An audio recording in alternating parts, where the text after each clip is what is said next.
Hello everybody out there and welcome to this week's edition of a late night Scream Review. This time, we're talking about Saw 10. 10? The cancer is still spreading. I'm afraid there's nothing else we can do. There is one person who might be able to help. Our program is a two-pronged treatment outside Mexico City. The results have been stunning. She saved my life.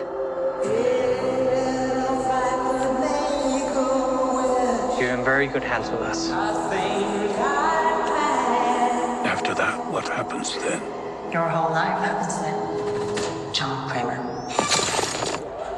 According to these scans, the tumor was never removed. How much time do I have? Months, at best. I still have a lot of work that needs to be done. So, directed by Kevin Gruter and distributed by Lionsgate, Saw 10 is out in all major theatres now. But what's the story about? So, the story of Saw 10 tells the story of John Kramer. John Kramer. He's fallen ill. He's got like cancer and he's dying. It's terminal, and he's looking for a cure. He finds a miracle cure by some doctors that are very shady, but they've got this thing that the World Health Organization won't let pass, but they've got it. They've got this secret cure. You have to travel into the middle of Mexico, in the middle of nowhere, in this secret facility to get the hidden cure. Now, John Kramer does this out of desperation, and he gets cured and comes out and finds out that, in fact, he hasn't been cured. And somebody's played a nasty trick on John Kramer. That's really bad idea, folks. Really bad idea. And we're going to see the aftermath of that in Saw 10. There's 10 of these films now. So what did I think of the film? My eyes. So here we go, folks. It's confession time for me. I've got to be honest. So I've never really been a massive Saw fan. Now, back in the early 2000s, I think whenever the first Saw movie came out, there was also films like Hostel and a couple of different other, what they used to call torture porn movies. Now, I've never really liked that term, and I've never really subscribed to it. I like quite extreme gore cinema. I like a lot of the Asian extreme movies and things like that, but it was just something about that time. I think I just wasn't ready, and I wasn't a massive, huge horror fan way back in the early 2000s, I liked films. I liked, like Poltergeist, Gremlins, the kind of more, kid-friendly horror, but I hadn't really journeyed further out into the depths and all the different genres of horror. And so I wasn't really ready for Saw when Saw originally came out. Now, I did see the first Saw film, but, it messed me up a little bit. I didn't like it, I didn't enjoy it, I didn't enjoy the kind of premise and setup. I'm also not a big fan of those kind of films where they're set up so that it's literally just knocking characters off one by one. Another franchise that I'm not really a big fan of is the Final Destination movies. They came out, again, at that kind of similar time. I'm not a big fan because there's like no escape for the characters and there's no real trials and tribulations. It's just you're literally going to be hunted down one by one and there's nothing you can do about it and you just got to wait to see these people die. And if that's the point of the whole film, then you kind of lose me there because I'm more of a narrative-driven guy. I'm a bit more of a nudge-nudge, wink-wink to the audience in terms of my horror. I like a bit of fun in my horror, a bit of fantasy or whatever. That's why I think something like A Nightmare on Elm Street is more one of my favourite franchises. It's more up my alley. There's a bit of fun there. There's horror, there's gore, there's fright, but it's still a bit of fun, and that kind of thing. So, regardless, I haven't really seen many of the other Saw films. And I haven't watched the original Saw in years. Very similar to my Scream experience. Initially liked the first couple of films, but didn't really keep following the franchise, because I'm not a real franchise guy. I don't like films just carrying on and carrying on and carrying on, because it wears the premise down. Now, having said all that, I booked in. I wasn't going to see Saw 10. And then I just decided, what the hell? Let's dip back in. We're at Saw 10. 10! And I thought, well, let's just see what happens. I didn't know much about the film. I'd seen the trailer again, like I've said before, because I go to the cinema quite a lot. I just happened to see the trailer at one of the other showings. And I was like, oh yeah, Saw's happening still. Wow. And so I thought, yeah, hell, let's do it. Let's book the ticket. So I went to see it at a late night screening at my local Cineworld Loughborough, really good. Starbucks was closed. Not massively happy about that, but regardless, it was midweek, so you let it go. So I went to see it, and I was getting like kind of nervous, just as like the trailers were playing for other movies and the film was about to start. I was like, wow, I don't know what I'm going to see. Like, from what I remember, it was quite like, you know, hard-hitting and impactful, and it was pretty gritty and real, you know, and awful, you know, horrific deaths and torture.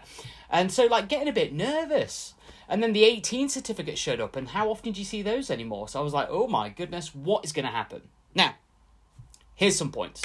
One, it wasn't as gory as I thought it was going to be. And it actually wasn't that nasty. It wasn't those kind of prolonged torture sequences that I was expecting and that I remembered from when I was a younger person.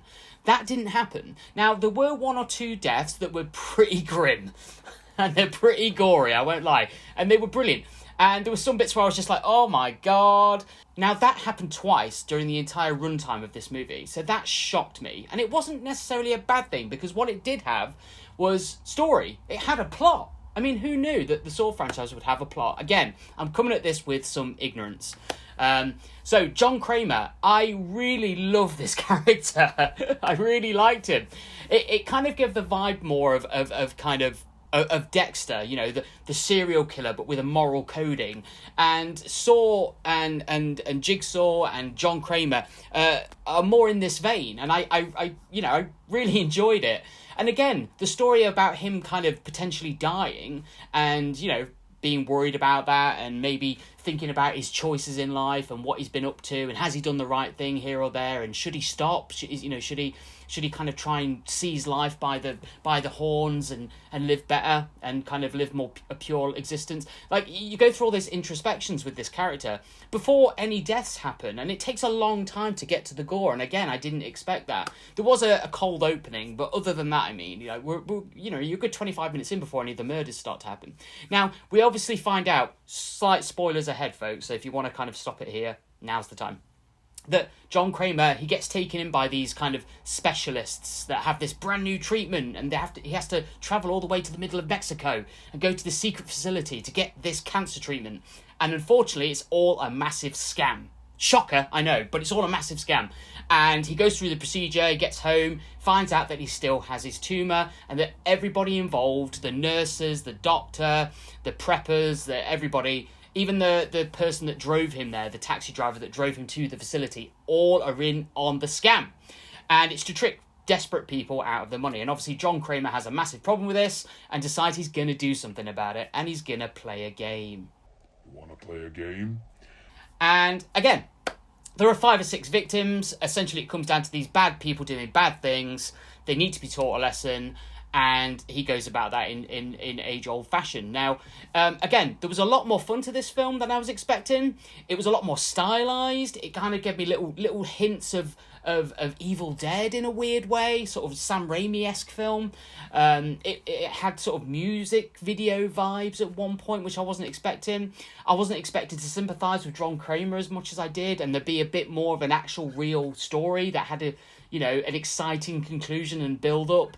There was a twist at the end that I didn't really see coming. Well, I did see coming, but I enjoyed it. I rode along with it, and it was a lot of fun.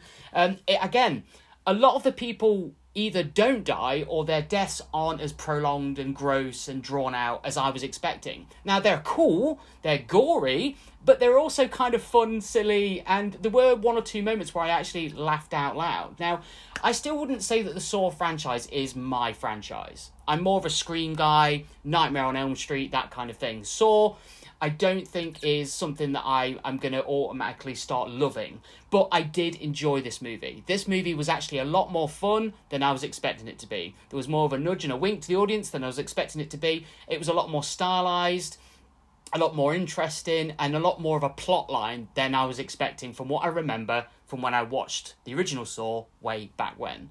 So I'm not sure how hardcore Saw fans are going to watch this movie. Is it going to be a bit too much of that? Are they going to expect more gore and they're going to be disappointed? Is it almost kind of too personally driven for John Kramer to be this kind of introspective and personal? I don't know the character well enough. So what I am going to do is probably go back now through all 10 movies and rewatch the Saw series. If for nothing else, this movie has reinvigorated my interest in Saw, and I'm willing to go back and watch it from step one and see what I find. For me personally, again, because I don't really want that prolonged torture sequence, I think it's going to be an interesting journey for me to see where we go from here. But suffice to say, I really enjoyed this movie. Yeah, it's not a massive, amazing work of art. It's not an original work of fiction. We are talking about the 10th installment. And personally, if I'm being honest, I don't really see how we get 10 Saw movies from this kind of a premise. You know, essentially a serial killer setting up a group of people up who are bad, naughty, bad people and showing them a moral lesson.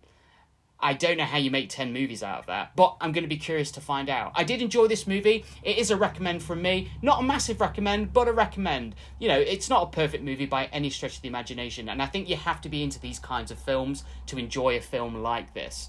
Although, for me, it did kind of catch me unawares, and I did enjoy it, so who knows, maybe you will like it. I don't think it's as bad as all that. It's not what I kind of call a torture porn movie, even though I don't like that term. I think horror fans can enjoy this movie. I think if you're bored on, like, say, a Friday night and you want to go out to something that you might not have seen before, Saw 10 is a good way to go into the movie. You don't have to have seen all the other movies. You can just watch it as a standalone, I think, and kind of go along with it pretty well. If you're a hardcore Saw fan, I'd actually be more interested to know what you guys think. So if you're out there and you want to kind of pop a comment below, please do so. How do you feel about this film? If you're an old school Saw fan, you know, I'd really love to know, because as an outsider, I really enjoyed it. So I recommend it. And until next time, folks, we'll see you soon, and stay safe, stay scared, and until then, bye-bye.